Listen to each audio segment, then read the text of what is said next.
Hello guys, eto na naman tayo. Syempre, good morning muna dyan at good evening rito. Eto, magandang pag-uusapan natin ha, guys. Eto ha, after ng pagkagising ko ngayon, eto agad ang bumungad na balita sa akin. Ayan na nga po, Rudy.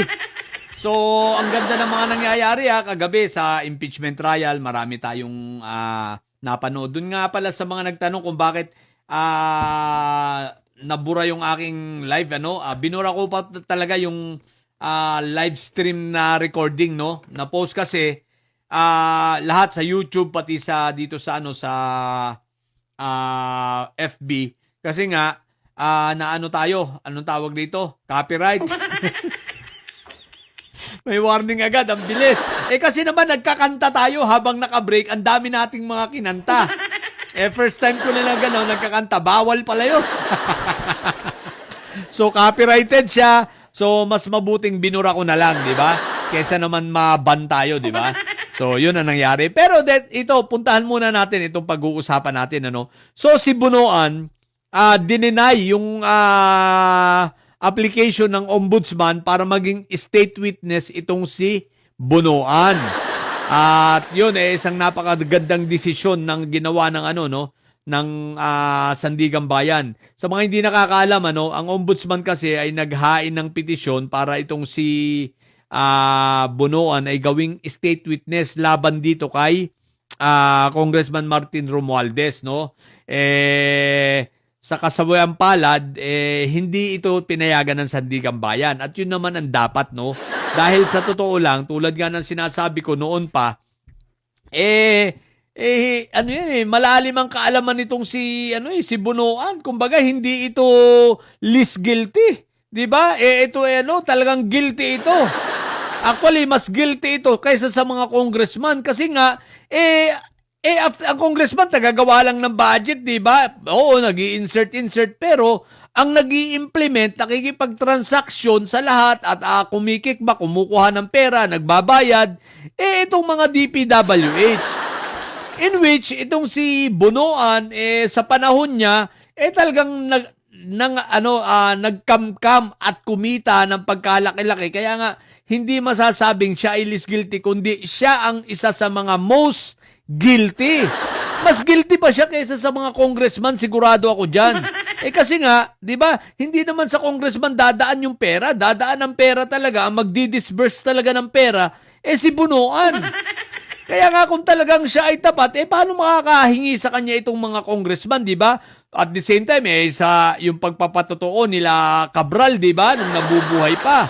At sa mga dokumento at sa mga investigasyon. So, talagang meron na silang allocables na tinatawag.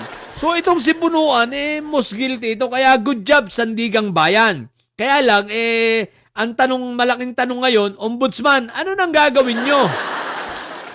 Paano na ang inyong yan? Paano na ang inyong gagawin ngayon yan? O, di ba? Itutuloy nyo pa rin ang kaso kay Kong Martin ang gagawin yung witness, yung 8 Marines na lang.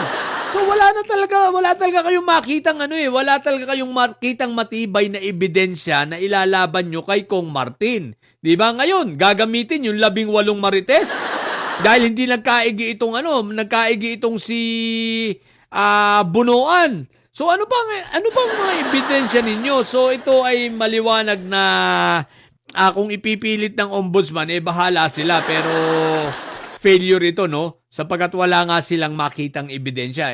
Kaya nga si Kong Martin, willing naman siyang harapin. Talagang harapin niya yan, di ba? Kaya lang kung ang iyong mga witness ay yung 8 Marines, na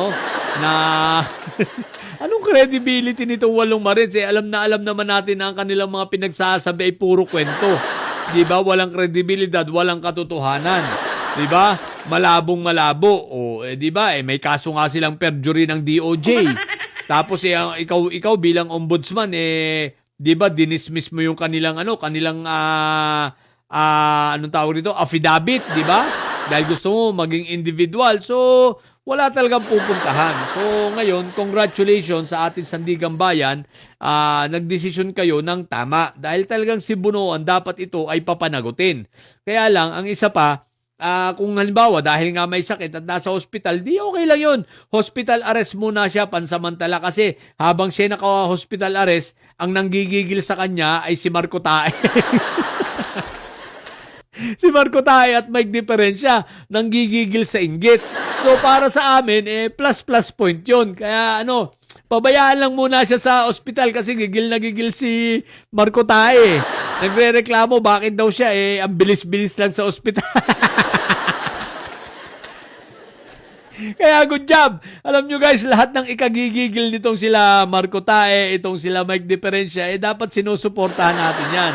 Lahat ng mga kung saan sila ay manggigigil at manggagalaiti, talagang support tayo dyan. Pero hindi ako sumusuporta na na ito ay talagang maging state witness itong si Bunuan, Talagang dapat lang. Kaya good job, Sandigang Bayan, Salamat sa inyong maayos na desisyon. Bagamat hindi rin ako sumasang-ayon sa desisyon ninyo naman dito kay Agimat, no? Yung dalawang judge dito sa second division yata na nagdesisyon na bigyan ng piyansa itong si Agimat, no? Medyo questionable naman 'yan, no?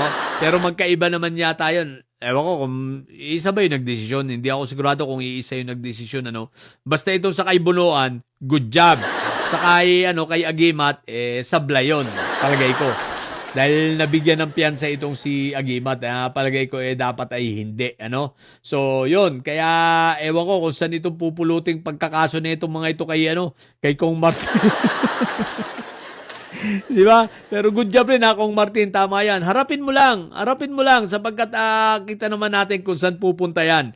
As long as sa aming paniniwala, ikaw naman ay gumawa ng tama at wala namang mga ghost project sa Tacloban, wala namang mahanap na ebidensya na kahit nga mga substandard na mga proyekto sa iyong distrito, wala naman, no? So, mahihirapan talaga sila at mahihirapan silang patunayan yan.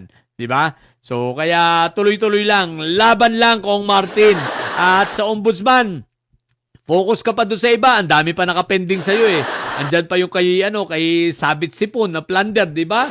Hanggang ngayon nakahanging pa dyan, di ba? So, marami pa. Bagamat marami namang ginagawa si ombudsman, good job rin naman. Kailangan natin papurihan pa rin siya at pasalamatan. Kaya lang kulang pa. Okay? So, sa bagay na ito, medyo palagay ko, ewan ko kung magtutuloy-tuloy pa ito. So, tingnan natin. Yun, So, yun. Kaya, abang-abangan natin ang mga susunod na kabanata. Basta ang sigurado, si Bunuan, mananagot yan at papapanagutin ang ating batas at good job na hindi siya nabigyan hindi na-approve yung application para siya ay maging state witness. Okay? So, yun sa ngayon at eto muna tayo at sa mga bobong didilis at may side dyan na nyo, ang tatay nyo ay preso, ang BP nyo ay bobo. Manatili kayo mga bobo at may side sapagkat ang may side ay laging high blood. Bye!